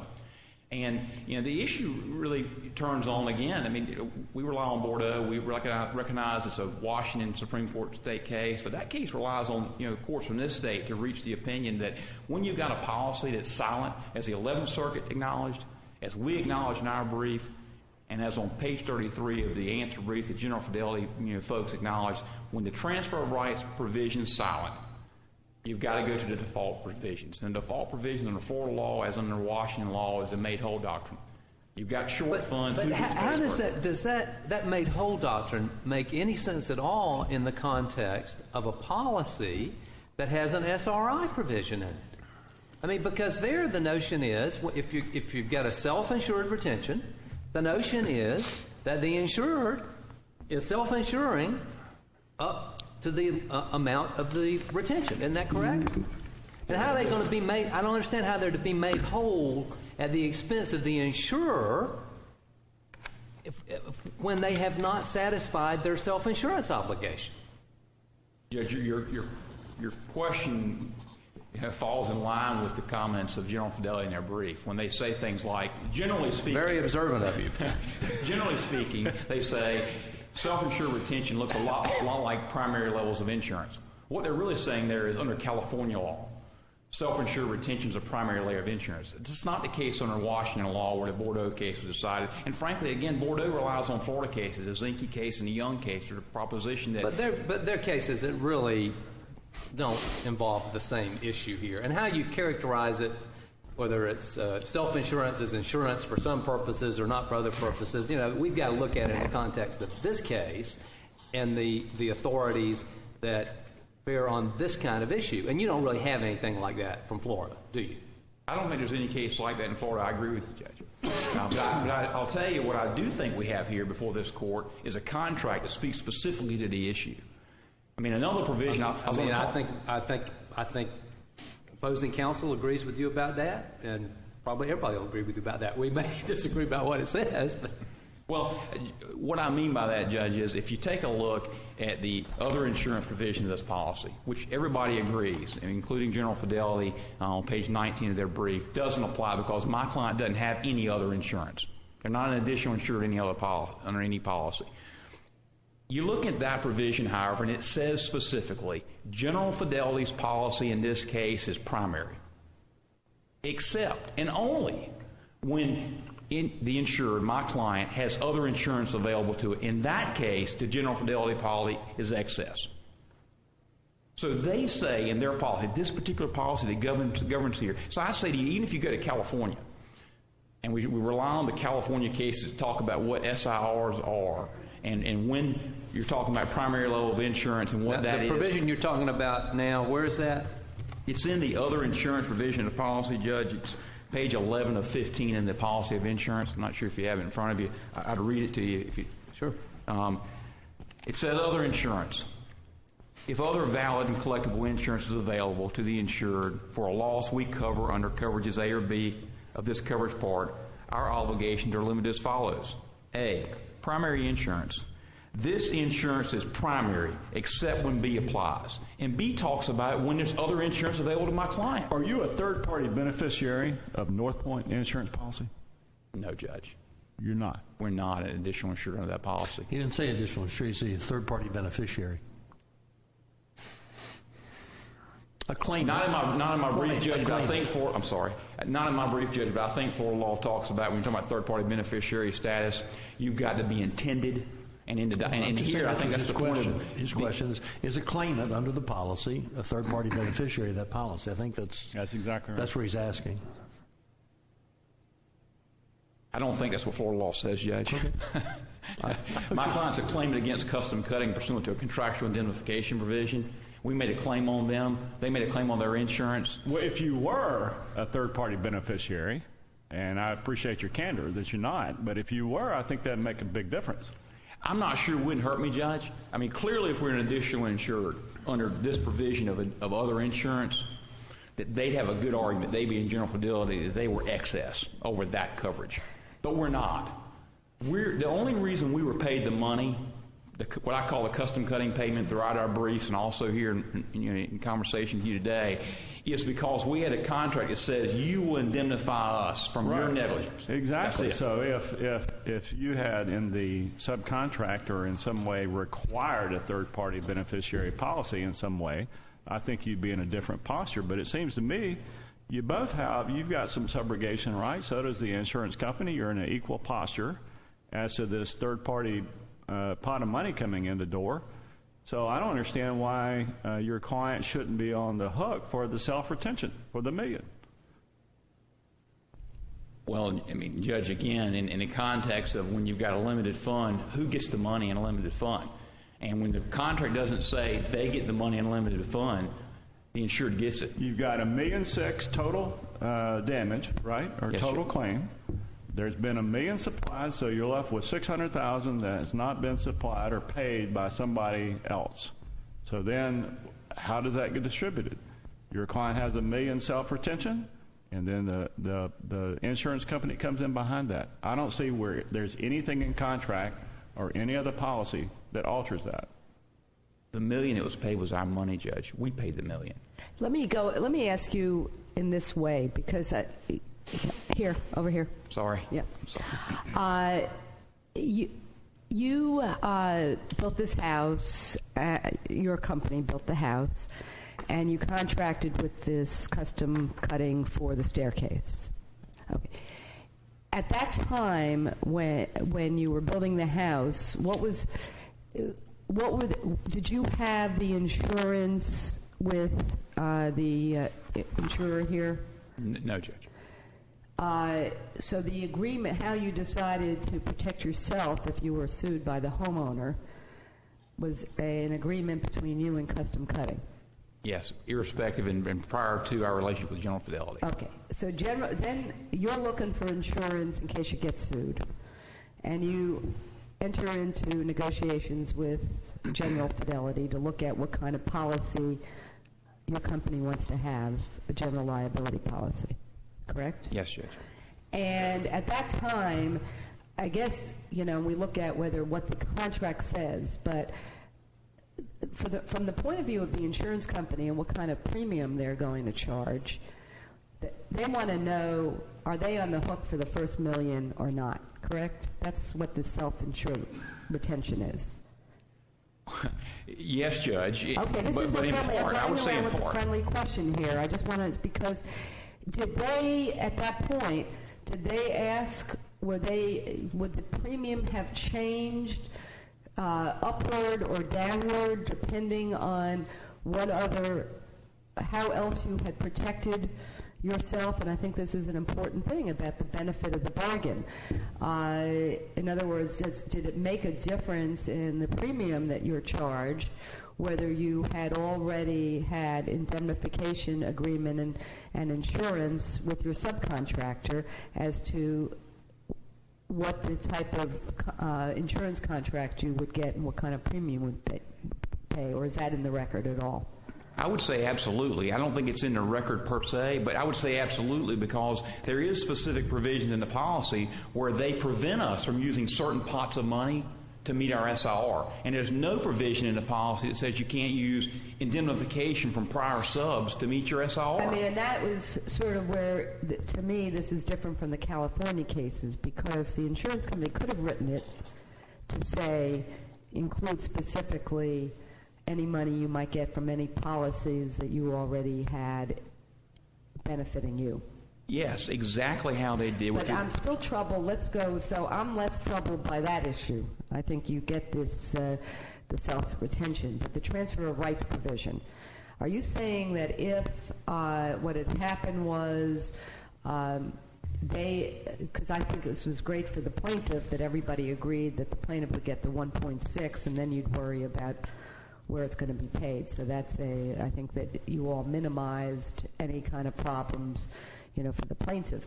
But are you saying that if the money had not been paid out first, say you decided to pay the $1 million and then sought reimbursement from the custom cutting, that it would have been different as to whether the insurance company would have gotten that money because of the indemnification provision? No, the results would have been the same. There's so nothing. It wasn't a question of who paid first. No. I mean, we've argued this provision, transfer of rights provision, does not apply because of the timing of the payment. But irrespective of that, it doesn't matter when payment was made. It doesn't say who gets priority. Okay, and if there was $2 million from custom cutting, there wouldn't be a case here. Correct. Okay. Reserve our time, Judge. Thank you.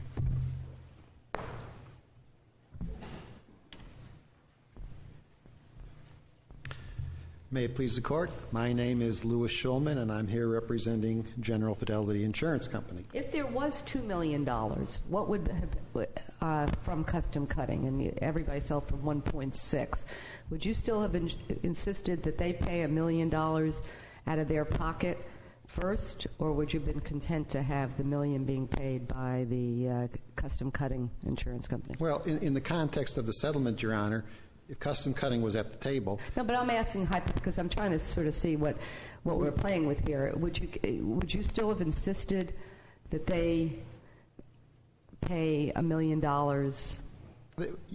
Theoretically, yes, but they would have been reimbursed $1 million. So it all happened simultaneously. So I don't really think timing is an issue in the case. Here we were all at the table together. They, in fact, theoretically at least, did pay $1 million and then were reimbursed the $1 million from custom cutting.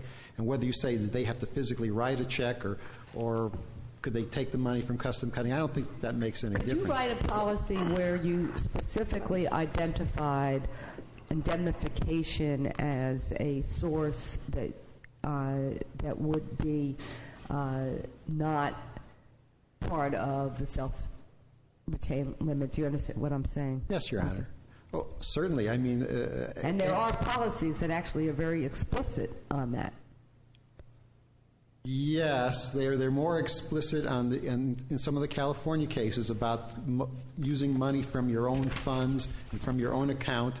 That is true. I guess I go back to this thing that if it can be more explicit, and we're really dealing with here, it's not this is a sophisticated insurer, sophisticated contractor, then if that was what was intended, why wouldn't you use a more explicit language? It's sort of where in trying to understand, why do you get the benefit of their being smart about getting a indemnification on their for their subcontractor? Well, the answer to that, Your Honor, is I guess that policies could always be written in retrospect better than they are. These were some of the California cases those were 20 years, that was a long time ago, and they were explicit on that, so there was no question about it. Well, I think we've addressed that in another way in the policy, Your Honor, and we've addressed that in the transfer provision because... Okay, so now you're going to where Justice Kennedy was, which is you're saying you can't look at these as two separate questions. You may lose on the... Well, you may not concede that. You may lose on the first point, but you think you win because of the transfer of rights provision. That's not exactly our argument. Our argument is you don't ever... The second part of that question answers the first part. In other words, if in fact, as the transfer of rights provision says, once there is a loss, you must do everything in your power to protect our right to indemnity. At that point, the right is transferred as soon as there is a loss. And therefore, they have no right in the first instance to apply the indemnity. What does that say in that provision? That's in the transfer How of does, rights. what language in that provision says that? I can't, it's in paragraph 8 under the commercial liability conditions in the general liability main form, and it says, the insured must not do anything after the loss to interfere with these rights, referring back to the phrase that says, if the insured has rights to recover all or part of any payment we have made, these rights are transferred to us. And then it says the insured must not do anything after the loss to interfere with these rights. Well, in effect, if they've taken the indemnity money, as soon as they've taken the indemnity money, they've interfered with our rights. I mean, essentially, they've taken the money. We have no indemnity rights left, even though they've been transferred to us under the policy. The fact that they even use the indemnity payment to satisfy the SIR has, so in fact... You still are maintaining that, assuming there was just $100,000, $1 million that was given by North Point, that ICI could not use that $1 million to satisfy their SIR. Absolutely, and that's for two reasons. A, because of the definition of you and your money, which admittedly is not as strong as the California cases, but B, also because the right to recover any indemnity payment has been transferred to us prior to them even getting their hands on it, and because they're not allowed to interfere with our rights to the indemnity payment, therefore they obviously can't use it to satisfy the SIR. The thing that is interesting about all these other cases that are talked about in the briefs is that they relate to different factual scenarios dealing with the specific provisions of the policy. For example, in the Vons case, which is the one California case which is against us, they talk about the other insurance provision, and they talk about the other insurance provision in the context of an SIR, which frankly I don't think it has the you language in it, but also it talks about the other terms of the policy taking precedence over the SIR. Our provision actually says the opposite of that. Our provision in our policy says to the extent that there is any conflict in the provisions between the SIR and the principal policy, the SIR controls. Here, the interesting thing about the argument... Let me ask this question. Sure. Let's follow this through on a little different route than a settlement. If the contractor had been involved in litigation, plaintiff sues for injuries, and there is, in the nature of a third-party complaint, the indemnification, but it's severed, and this case goes to trial, and there's a judgment for 1.6, and the construction company goes out and borrows $1 million and pays the $1 million, you would have to pay the $600,000. Yes, Your Honor. Correct? Yes. So that answers the SIR issue. Then comes the next one when the action is filed with regard to the indemnification. Exactly. So then you claim that this clause, the transfer of rights, operates in that scenario to allow you to get back the $600,000 before the contractor can recover the $1 million of it. Let's say they had $2 million of coverage.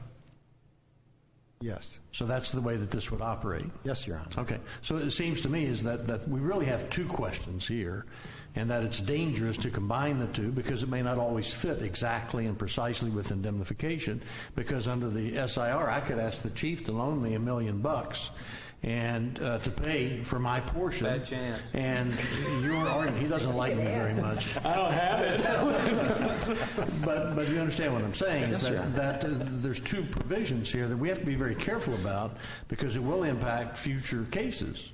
And under just the SIR, your contract doesn't say it has to come out of my pocket. It just says I have to pay it, correct? Exactly. Okay. And frankly, the limitation as to what funds would be deemed the funds of the insured under the scenario where it just uses the word you or the insured, I can't tell you the limit on that. If you borrowed it from somebody, I presume that it so could really have. this case is really about the second provision, this indemnification concept, and whether under that clause that you take priority on obtaining the benefit of any monies that are obtained through the indemnification concept, whether it's funded through insurance or not. Yes, Your Honor. Well, if it were funded through insurance, we'd have to look at the provisions of the other insurance clause. If in fact that's excess, I understand. Exactly. If the other party that wouldn't come into play necessarily in the indemnification scenario. No, it wouldn't necessarily unless they were named as an additional insured under that policy. Yeah. Well, what concerns me about this transfer of rights provision is it says if the insured has rights to recover all or part of any payment we have made under this coverage part.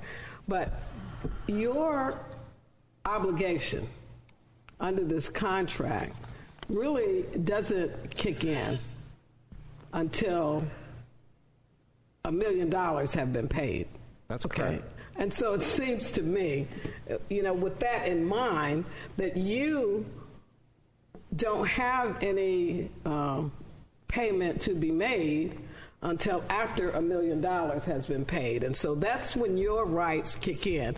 And it seems to me you would then have a right to any money that they are able to or could recover beyond the $1 million. It just seems to me to be a very simple concept, but maybe it isn't. Explain to me why your client would be entitled to part of the $1 million when your obligation doesn't kick in until after the $1 million has been paid. Well, we're talking about two different $1 million here, I think, Your Honor. We're talking about the $1 million that the insured has to pay, and the $1 million. Well, we've already covered that the $1 million that the insured has to pay can come from any source. Well, it can't come from indemnity, because our policy specifically that's what when we're talking about the second clause in this policy, which deals with the transfer of rights. Because your position, that's not their money, that's your money. That's our money. That's exactly correct. And then if we accept your reading of that particular policy, but is it really your money? That's the real question. Well, in my mind. It talks about in that provision that the insured may not do anything to interfere with our rights to recover that money. Yeah, so, but again, those provisions, those are standard provisions. That really means that they can't go out and give a general release or something of that nature. The provision is clear that you have subrogation rights. I think that the way the 11th Circuit said it, the provision gives no guidance as to the priority as to who is to recover when the indemnity amount is insufficient to make whole both parties. That's what we're talking about here. Yes, Your Honor, I agree with that. So we're talking about not that you don't have subrogation rights, but when there's a limited amount, they can recover their amount before you on insurance that they paid for, not you, to get theirs first before you. And if this is a question of the contract controlling, then tell me about the interpretation of this given by that Washington State case and how that is not consistent with the made whole doctrine that this state has recognized when there's a limited amount of indemnification available. I mean, that's where I thought the two come together, that this state has understood the made whole doctrine and that the insurer gets money after the insured is made whole. Yes, I agree with you, Your Honor. That is, in fact, the crux of this case. And the reason that this case comes out different is because the allocation of the risk is different. Here, under the terms of the policy, the first $1 million is self-insured by the insured, and they have that initial risk. It's the excess risk that General Fidelity has agreed to take on. In every case involving that type of allocation of risk, the party that has the secondary risk is entitled to reimbursement first. Because so you're really, maybe you might have said this, but you're really saying that the $600,000, which was the extra, should be paid out of the $1 million. So, and that's why then they'd only have that. If you just look to that, you get that. You don't pay the $1 million, and out of the $600,000, you get to be paid out of the $1 million first before they are. Exactly, Your Honor. And in fact, I don't know, but I at least I understand. I'm seeing how that can make that's a certainly a reasonable argument. Now, whether the policy supports that unambiguously is where I have my concern. Well, Your Honor, let me address that question, because I think that in allocating the risk, in allocating the first $1 million of risk to the insured, which is what this policy does, That in and of itself makes this clear, because once having allocated the first $1 million of risk, and this is the case in all areas of primary and excess insurance, the right to reimbursement goes first to the party who's entitled to it because they've taken on the secondary risk or the excess risk. And certainly in excess, I mean, I understand that. I understand self-retained limits. The lawsuit here, I mean, we really never got into the fact as to whether it all was the fault of custom or whether the builder was also at fault, so that we're not really, whether everybody by compromising decided we're going to handle it this way.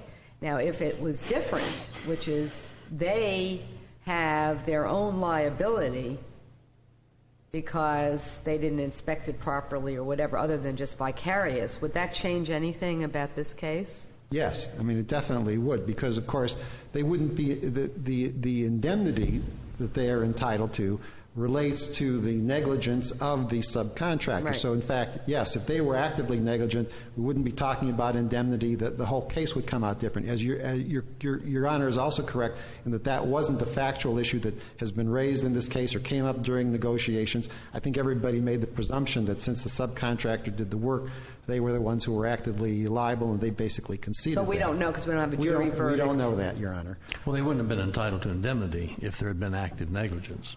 Exactly. Yeah. But let me ask this question. And which Florida case do you say supports the proposition that if a judgment for 1/6 had been entered in this case, and let's say that the custom cabinets only had $500,000, and the insured, the contractor, had paid the first $1 million, and you paid $600,000, that first $500,000 goes to you as opposed to the contractor. Which Florida case says that? I don't have that case on the tip of my tongue, but it would be a case involving not a case of an SIR, because admittedly there's no such case in Florida, but there are cases involving primary and excess insurance, which talk about the excess carrier being reimbursed first.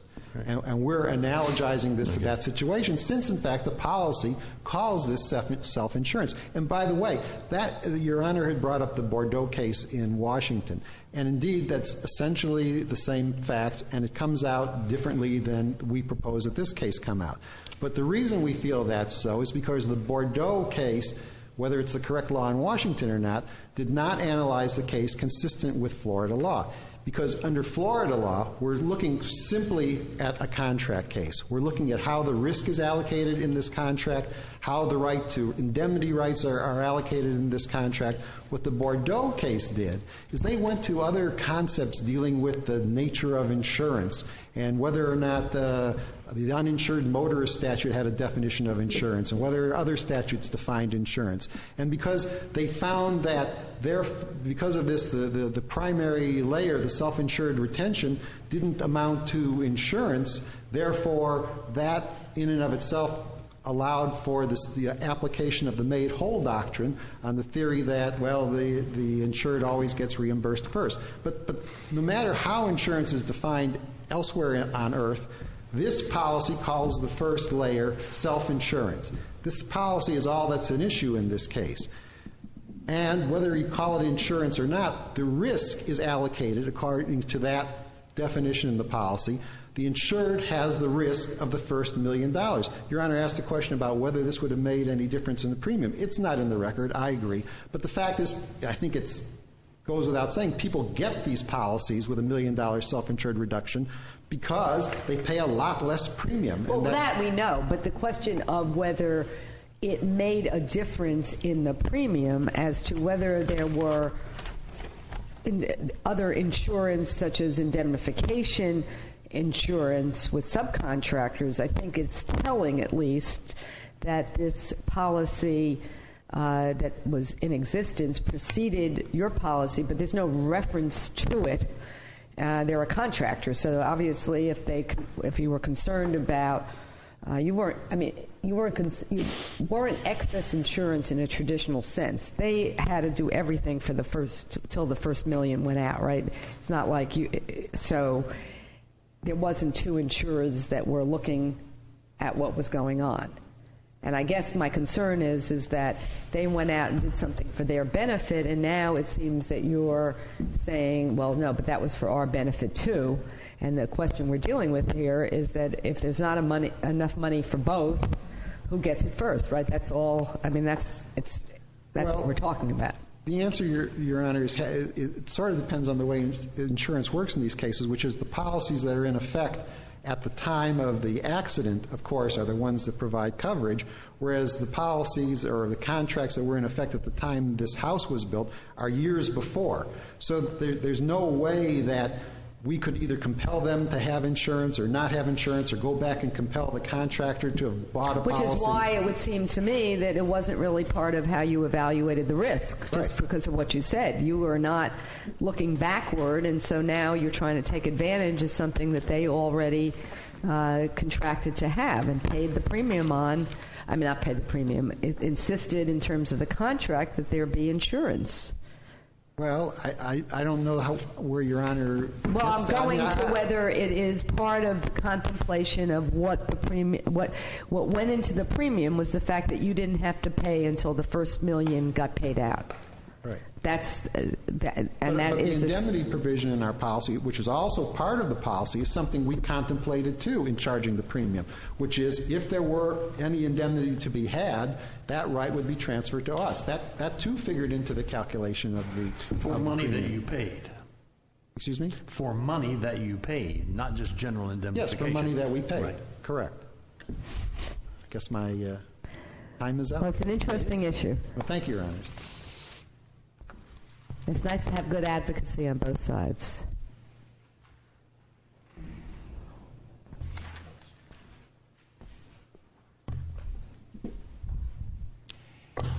I want to go back to Justice Kennedy's question to me, and for a couple of reasons. One, I don't think I answered it fully, but also it was addressed in Mr. Schulman's comments. There was no transfer at the time of the loss pursuant to this policy. The policy says if the insured has rights to recover all or part of any payment we have made under this coverage part, it can be transferred. But it goes on to say the insured must do nothing after the loss to impair them. At our request, the insured will bring suit or transfer those rights to us. So it's something they even have the option to ask us to transfer them to them, or we can pursue them in their own name. Either way. So it's not a transfer that occurs at the time of the loss. It's something that might happen in the future if they make a payment and if they ask us to make the transfer. But counsel says that if we assume this case is going all the way through to trial and we'd only had $500,000 of coverage on the indemnification claim, that they take advantage of the first $500,000 of that, because they would have then paid out. You would pay $1 million, and they would kick in $600,000, and they get the first bite. And he says that's consistent with Florida law. He also candidly admits this policy could have been written better. Well, I understand that, but I mean, is he correct? Do you agree that that's the status of? No, I think this policy. Which case would you then say is controlling to say that the insured would receive the benefit of the first $500,000?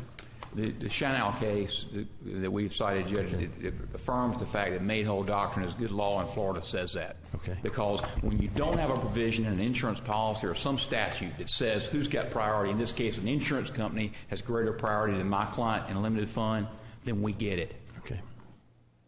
And I would say to you that the one way they could have written this policy better, if they wanted to write it better for themselves or write it better in the future, they could say in a limited fund scenario, we get made whole before you get made whole. You could put that in a transfer of rights provision, but they did not. Are you contending that any particular provision in the policy is ambiguous?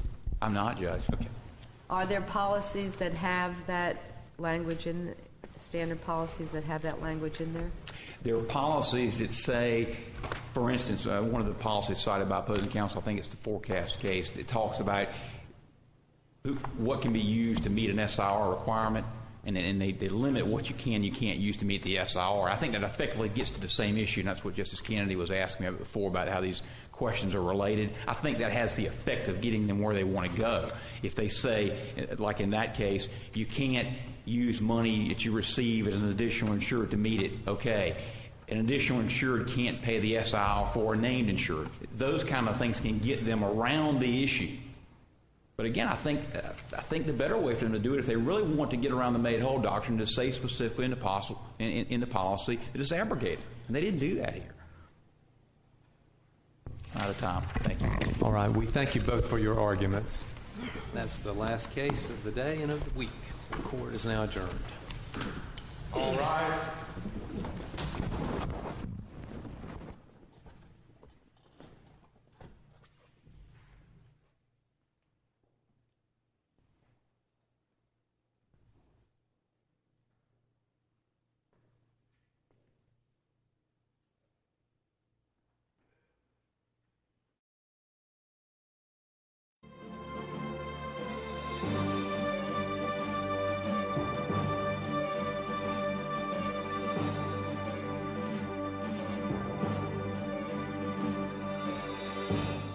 You're watching the Florida Channel, a public service of the Florida Legislature, WFSU-TV, and Florida State University.